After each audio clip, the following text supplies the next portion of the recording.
ರೈತರ ಕಷ್ಟವಲ್ಲ. ಯಾರ ರಾಜಕಾರಣಿಗಳು ಕೇಳ್ತಕ್ಕಂಥ ಸ್ಥಿತಿಯಲ್ಲಿ ಇಲ್ಲ.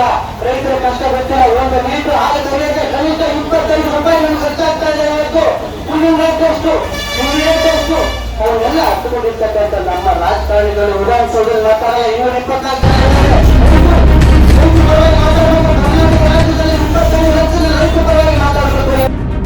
ಹಾಲಿನ ದರ ಹೆಚ್ಚಿಸಲು ಹಾಗೂ ಬಾಕಿ ಉಳಿದ ಪ್ರೋತ್ಸಾಹಧನ ಬಿಡುಗಡೆ ಮಾಡಲು ಆಗ್ರಹಿಸಿ ಶಿವಮೊಗ್ಗ ಜಿಲ್ಲಾ ಹಾಲು ಉತ್ಪಾದಕರ ಹಿತರಕ್ಷಣಾ ವೇದಿಕೆ ವತಿಯಿಂದ ಇಂದು ಅಮೀರ್ ಅಹಮದ್ ಸರ್ಕಲ್ನಿಂದ ಡಿಸಿ ಕಚೇರಿಯವರೆಗೆ ಬೃಹತ್ ಪ್ರತಿಭಟನೆ ನಡೆಸಲಾಯಿತು. ಹಾಲು ಉತ್ಪಾದಕರ ಪ್ರೋತ್ಸಾಹಧನವನ್ನು ಸರ್ಕಾರ ನಮ್ಮ ಹೋರಾಟದ ಫಲವಾಗಿ ಸ್ವಲ್ಪ ಭಾಗ ಮಾತ್ರ ನೀಡಿದೆ. ಇನ್ನೂ 5 ತಿಂಗಳ ಹಣ ಬರಬೇಕಾಗಿದ್ದು ಕೂಡಲೇ ಈ ಹಣವನ್ನು ಬಿಡುಗಡೆ ಮಾಡಬೇಕು ಮತ್ತು ಪ್ರೋತ್ಸಾಹಧನವನ್ನು ಹೆಚ್ಚಿಸಬೇಕು ಎಂದು ಆಗ್ರಹಿಸಿದರು. ಹಾಲು ಉತ್ಪಾದಕರ ಒಳಿತಿಗಾಗಿ ಪ್ರತಿ ಲೀಟರ್ಗೆ ಹಾಲಿಗೆ 20 ರೂಪಾಯಿ ಹಾಗೂ ಪ್ರೋತ್ಸಾಹಧನವನ್ನು 5 ರೂಗಳಿಂದ 10 ರೂಪಾಯಿಗಳಿಗೆ ಏರಿಸಬೇಕು. ಈಗಾಗಲೇ ಹಾಲು ಉತ್ಪಾದಕರಿಗೆ ಹೆಚ್ಚು ಖರ್ಚು ಆಗುತ್ತಿದ್ದು ಖರ್ಚನ್ನು ಹೊಂದಾಣಿಕೆ ಮಾಡಲು ಸಾಧ್ಯವಾಗುತ್ತಿಲ್ಲ. ಹಿಂಡಿಯ ಬೆಲೆ ದುಪ್ಪಟ್ಟಾಗಿದೆ, ಜೊತೆಗೆ ಖರ್ಚು ಕೂಡ ಹೆಚ್ಚಾಗುತ್ತಿದೆ. ಒಟ್ಟಿಗೆ ನೀರು, ವಿದ್ಯುತ್, ಹಾಲು ಕರೆಯುವ ಯಂತ್ರ, ಕೂಲಿಕಾರರ ವೇತನ ಇವೆಲ್ಲವೂ ಹೆಚ್ಚಾಗಿದೆ ಎಂದು ಪ್ರತಿಭಟನಾಕಾರರು ಆಕ್ರೋಶ ವ್ಯಕ್ತಪಡಿಸಿದರು. ಇದರ ಜೊತೆಗೆ ಪ್ರಕೃತಿಯ ವಿಕೋಪ ಎಂಬಂತೆ ರಾಸುಗಳಿಗೆ ಅಪಘಾತಗಳು ಆಗುತ್ತಿವೆ. ಅನೇಕ ಬಾರಿ ರಾಸುಗಳು ಮರಣ ಹೊಂದುತ್ತಿವೆ. ಇದು ಅತ್ಯಂತ ಕಷ್ಟಕರವಾಗಿದೆ. ಹೀಗಾಗಿ ಶಿಮೂಲ್ ಅಧ್ಯಕ್ಷರಾದ ವಿದ್ಯಾಧರ್ ಅವರು ಈ ಬಗ್ಗೆ ಗಮನ ನೀಡಬೇಕು ಮತ್ತು ಕೆಎಂಎಫ್ ಅಧ್ಯಕ್ಷರನ್ನು ಕೂಡಲೇ ನೇಮಕ ಮಾಡಬೇಕು ಎಂದು ಒತ್ತಾಯಿಸಿದರು. ಶಿಮೂಲ್ ಮಾಜಿ ಅಧ್ಯಕ್ಷ ಜಗದೀಶ್ ಮಾತನಾಡಿ, ಬಾಕಿ ಇರುವ ಪ್ರೋತ್ಸಾಹಧನವನ್ನು ಕೂಡಲೇ ಸರ್ಕಾರ ಬಿಡುಗಡೆ ಮಾಡಬೇಕು. ಖಾಸಗಿ ಹಾಲು ಮಾರಾಟಗಾರರು ತಾಲೂಕೊಂದರಲ್ಲೇ 2 ಖಾಸಗಿ ಕಂಪನಿಗಳು ರೈತರಿಗೆ ಆಮಿಷ ತೋರಿಸಿ ಹಾಲು ಹಾಕಿಸಿಕೊಳ್ಳುತ್ತಿದ್ದಾರೆ. ಹೆಚ್ಚಿನ ದರದ ಆಮಿಷಕ್ಕೆ ರೈತರು ಅವರಿಗೆ ಹಾಲು ಕೊಡುತ್ತಿದ್ದಾರೆ. ಆದರೆ ನಿಜವಾಗಿ ರೈತರಿಗೆ ಸಿಗುವ ಸೌಲಭ್ಯಗಳು ಇನ್ನು ಮುಂದೆ ಈ ರೀತಿಯಾದರೆ ಸಿಗುವುದಿಲ್ಲ. ಖಾಸಗಿಯವರು ಹಾಲಿನ ದರ ಈಗಾಗಲೇ ಹೆಚ್ಚಿಸಿದ್ದಾರೆ. ಕೆಎಂಎಫ್ ದರ ಹೆಚ್ಚಿಸಿಲ್ಲ. ಉತ್ಪಾದನೆಗೆ ತಕ್ಕ ಬೆಲೆ ಸಿಗುತ್ತಿಲ್ಲ. ಅನೇಕರು ಹಸುವನ್ನು ಮಾರಾಟ ಮಾಡುತ್ತಿದ್ದಾರೆ. ಇದು ನಗರದ ಜನರಿಗೆ ಅರ್ಥವಾಗಬೇಕು. ಬ್ರ್ಯಾಂಡಿ, ವಿಸ್ಕಿ ಕುಡಿಯುವ ನೀರಿಗೂ ಜನ ಬೆಲೆ ಕೊಡುತ್ತಾರೆ. ಆದರೆ ಗುಣಮಟ್ಟದ ಹಾಲಿಗೆ ಬೆಲೆ ಹೆಚ್ಚಳ ಆದಾಗ ಮಾಧ್ಯಮದವರು ಸೇರಿದಂತೆ ಹಂಗಾಮೆ ಎಬ್ಬಿಸುತ್ತಾರೆ. ಸರ್ಕಾರಕ್ಕೆ ರೈತರ ಬಗ್ಗೆ ಕಾಳಜಿ ಇಲ್ಲ. ಇನ್ನು ಸುಮ್ಮನಿರಲು ಸಾಧ್ಯವಿಲ್ಲ. ಮುಖ್ಯಮಂತ್ರಿಗಳು ಕೂಡಲೇ ಗಮನ ನೀಡಬೇಕು ಎಂದರು. ಈ ಸಂದರ್ಭದಲ್ಲಿ ಹಲವಾರು ಮುಖಂಡರು ಹಾಲು ಉತ್ಪಾದಕರ ಸಮಸ್ಯೆಗಳ ಬಗ್ಗೆ ಗಮನ ಸೆಳೆದರು.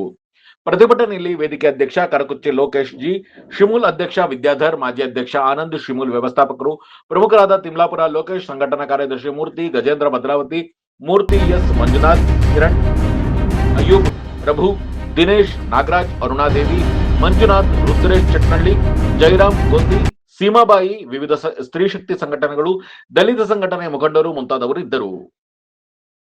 ಜಗಳ ಆಡ್ತಾರೆ. ನಮಗೆ 30-32 ರೂಪಾಯಿ ರೇಟ್ ಬಂದ್ರೆ ನಾವ್ ಯಾವ ತರ ಹಿಂಡಿ ಬೆಲೆ ನೋಡ್ರಿ ಅಷ್ಟೊಂದು. ಎಲ್ಲ ಬೂಸಕ್ಕೆ ಅಷ್ಟೊಂದು ರೇಟು, ಹುಲ್ಲು ಅಷ್ಟೊಂದು ರೇಟು. ಅದರಿಂದ ನಮಗೆ ಎಲ್ಲರಿಗೂ ತೊಂದರೆ ಆಗಿದೆ. ನಮಗೆ ಹಾಲಿಗೆ ರೇಟ್ ಕೊಡ್ಬೇಕು. ಆಮೇಲೆ ಏನ್ ಗೊತ್ತಾ, ಎಲ್ಲ ಜಗಳ ಆಡ್ತಾ ಇದಾರೆ. 5 ರೂಪಾಯಿ ದುಡ್ಡು ಬಂದಿಲ್ಲ, ನನಗೆ ಬಂದಿಲ್ಲ, 3 ವರ್ಷ ಆಯ್ತು, 2 ವರ್ಷ ಆಯ್ತು ಅಂತ ಎಲ್ಲರೂ ಜಗಳ ಆಡ್ತಾ ಇದಾರೆ. ನಮಗೆ ಆ ದುಡ್ಡು ಬರ್ಬೇಕು. ಎಲ್ಲರಿಗೂ ಉತ್ತರ ಕೊಡಕ್ ಆಗಲ್ಲ. ನಾನು ತಟ್ಟೆಕೆರೆ ಡೇರಿಗೆ ಅಧ್ಯಕ್ಷರು. ಅದರಿಂದ ನಮ್ಮನ್ನ ಎಲ್ಲರಿಗೂ ಉತ್ತರ ಕೊಡಕ್ ಆಗ್ತಾ ಇಲ್ಲ. ನಮಗೆ ದಯವಿಟ್ಟು ಅದನ್ನ 5 ರೂಪಾಯಿ ಬರಂಗ ಅಂತ ಕೇಳ್ರಿ.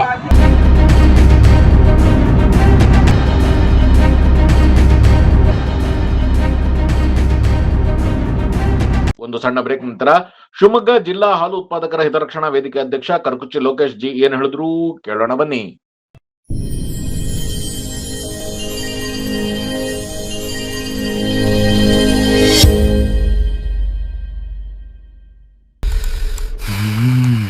ಇವಳಿಗೆ ಸರಿಯಾಗಿ ಬುದ್ಧಿ ಕಲಿಸ್ತೀನಿ. ನನ್ನ ಫೋಟೋನ ಎಡಿಟ್ ಮಾಡಿ ಶೇರ್ ಮಾಡಿದ್ದಾರೆ. ಮಹಿಳೆಯ ಗೌರವಕ್ಕೆ ಧಕ್ಕೆ ತರುವಂತೆ ಫೋಟೋ ಎಡಿಟ್ ಮಾಡಿ ಶೇರ್ ಮಾಡೋದು ಗಂಭೀರ ಸ್ವರೂಪದ ಅಪರಾಧ. ನಿನ್ನ ಮೇಲಿನ ಆರೋಪಕ್ಕೆ ಕಠಿಣ ಕ್ರಮ ಜರುಗಿಸಲಾಗ್ತದೆ. ಪ್ರಕರಣ ದಾಖಲಿಸಿ ನ್ಯಾಯಾಲಯಕ್ಕೆ ಹಾಜರುಪಡಿಸ್ತಿವೆ. ನ್ಯಾಯಾಲಯದ ವಿಚಾರಣೆಯಲ್ಲಿ ತಪ್ಪು ಸಾಬೀತಾದರೆ ಆರೋಪಿಗೆ ದೀರ್ಘಾವಧಿ ಜೈಲು ಶಿಕ್ಷೆ ಮತ್ತು ಭಾರೀ ದಂಡ ವಿಧಿಸಲಾಗುತ್ತದೆ. ಶಿವಮೊಗ್ಗ ನಗರದ ಸಾಗರ ರಸ್ತೆಯ ಗಾಡಿಕೊಪ್ಪದಲ್ಲಿರುವ ನಂಜಪ್ಪ ಲೈಫ್ ಕೇರ್ನಲ್ಲಿ ಜೂನ್ 15, 2026ರಿಂದ ಜುಲೈ 18, 2026ರವರೆಗೆ ಬಿನೈನ್ ಪ್ರಾಸ್ಟಾಟಿಕ್ ಹೈಪರ್ಪ್ಲಾಸಿಯಾ ಉಚಿತ ತಪಾಸಣಾ ಶಿಬಿರವನ್ನು ಆಯೋಜಿಸಲಾಗಿದೆ.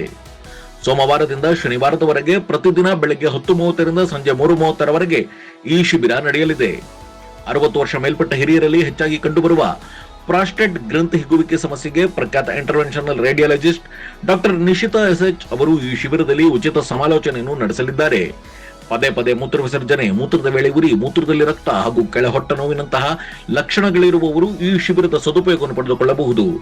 ಹೆಚ್ಚಿನ ಮಾಹಿತಿ ಹಾಗೂ ಅಪಾಯಿಂಟ್ಮೆಂಟ್ಗಾಗಿ ಸಂಪರ್ಕಿಸಿ Nanjappa life care, Gadikoppa, Shivamogga. Mobile ಸಂಖ್ಯೆ 8050616525.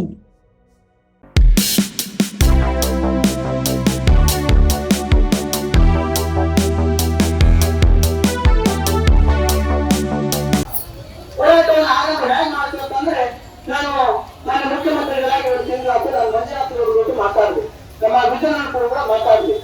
ನಾನು ಬೆಂಗಳೂರಿನ ಸಂದರ್ಭದಲ್ಲಿ ನಾನು ಮಂಜುನಾಥ್ ನಾವು ನನ್ನ ಮೊಮ್ಮನ ಅಧ್ಯಕ್ಷ ಆಗಿರ್ತಕ್ಕಂಥ ಸಹಕಾರಿ ಕ್ಷೇತ್ರದಲ್ಲಿ ಒಂದು ಚಿಂತನೆ ಮಾಡ್ತಿರ್ತಕ್ಕಂಥ ಡಿ.ಕೆ. ಸುರೇಶ್ ಅವರನ್ನ ನಾನು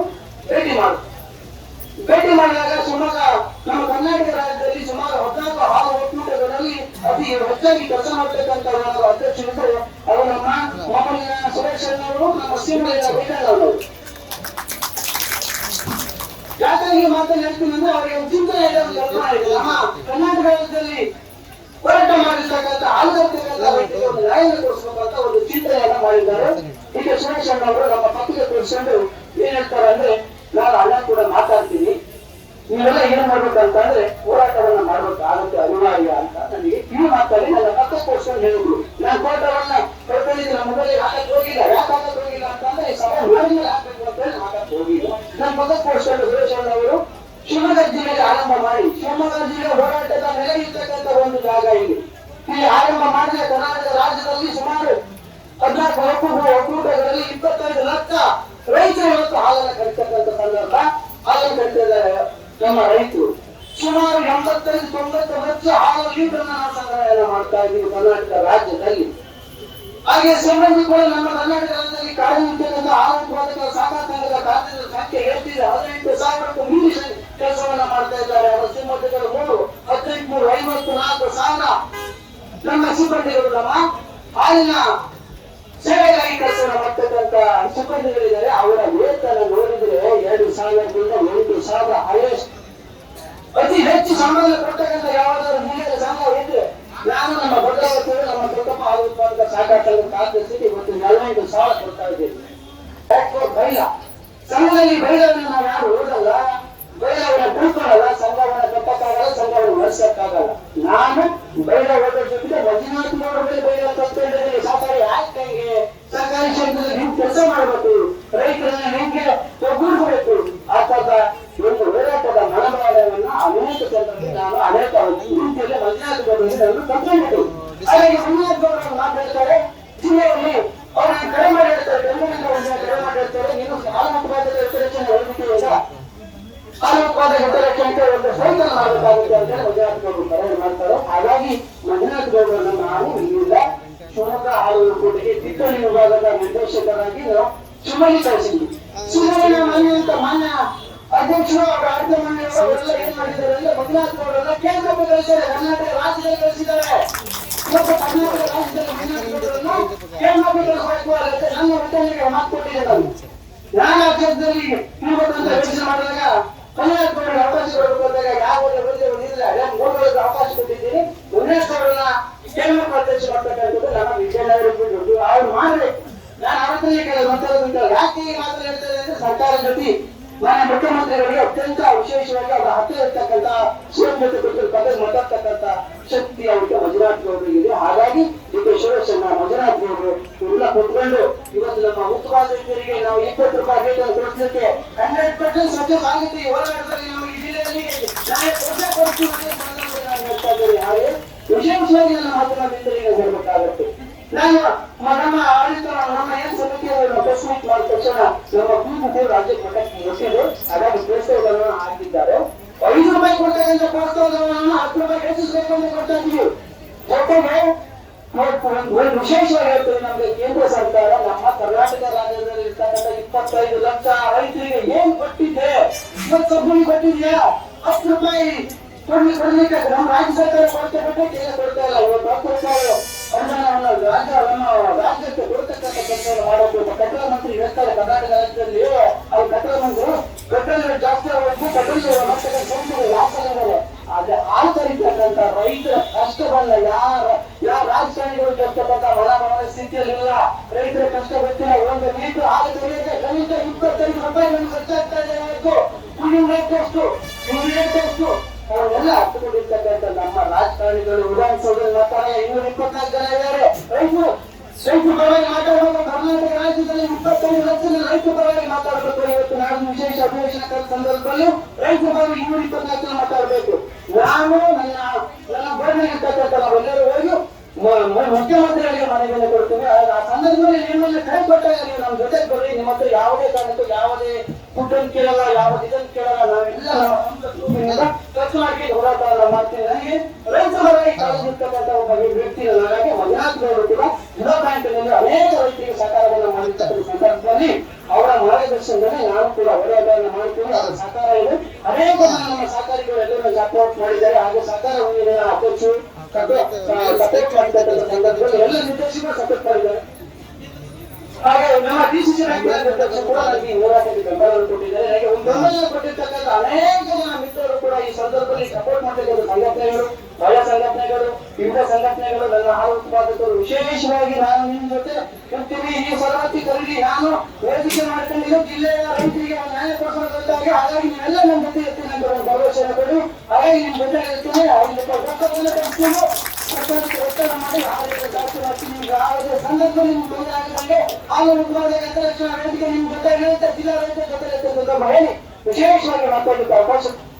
ಹಾಗಾಗಿ ಈ ಒಂದು ವಿಶೇಷವಾಗಿ ಮಾತಾಡೋದು ಬಿಟ್ಟೇ ಬಿಟ್ಟೆ. ಹಾಗಾಗಿ ನಮ್ಮ ಈ ಶಿವಮೊಗ್ಗ ಜಿಲ್ಲೆಯ ಸಿದ್ಧಾಂತ ನನ್ನ ಗುರುಗಳು ಅವರು ಕೂಡ ನನ್ನ ಹೋರಾಟಕ್ಕೆ ವಿಶೇಷವಾಗಿ ಬೆಂಬಲವನ್ನು ಕೊಟ್ಟಿದ್ದಾರೆ. ಯಾಕಂದ್ರೆ ಈ ರಾಜ್ಯದಲ್ಲಿ ಯಾರು ಒಬ್ಬರು